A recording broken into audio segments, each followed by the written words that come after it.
আজ জাতিসংঘে বাংলায় ভাষণ দিবেন বাংলাদেশ সরকারের প্রধান উপদেষ্টা প্রফেসর ডক্টর মোহাম্মদ ইউনূস।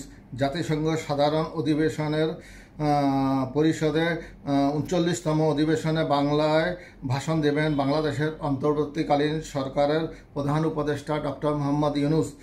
শুক্রবার ২৭শে সেপ্টেম্বর জাতিসংঘ সদর দপ্তরের জেনারেল অ্যাসেম্বলি হলে নিউ ইয়র্কে স্থানীয় সময় সকাল ১০টায় তার ভাষণ দেওয়ার কথা রয়েছে। ভাষণে কী প্রেক্ষাপটে অন্তর্বর্তীকালীন সরকারের প্রধান উপদেষ্টার দায়িত্ব গ্রহণ করেছেন, রাষ্ট্র সংস্কারে তিনি কী উদ্যোগ নিয়েছেন সেগুলো তুলে ধরবেন বলে আশা করা যায়।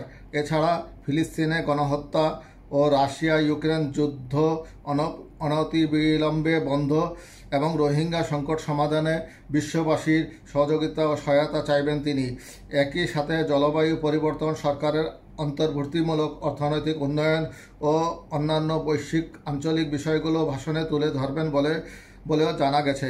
জাতিসংঘের সাধারণ পরিষদের ৭৯তম অধিবেশনের এবারের মূল প্রতিপাদ্য বিষয় ঠিক হয়েছে, কাউকে পিছিয়ে রাখা নয়, বর্তমান ও ভবিষ্যৎ প্রজন্মের জন্য শান্তি, টেকসই উন্নয়ন এবং মানব মর্যাদার অগ্রগতিকে একসঙ্গে কাজ করতে হবে।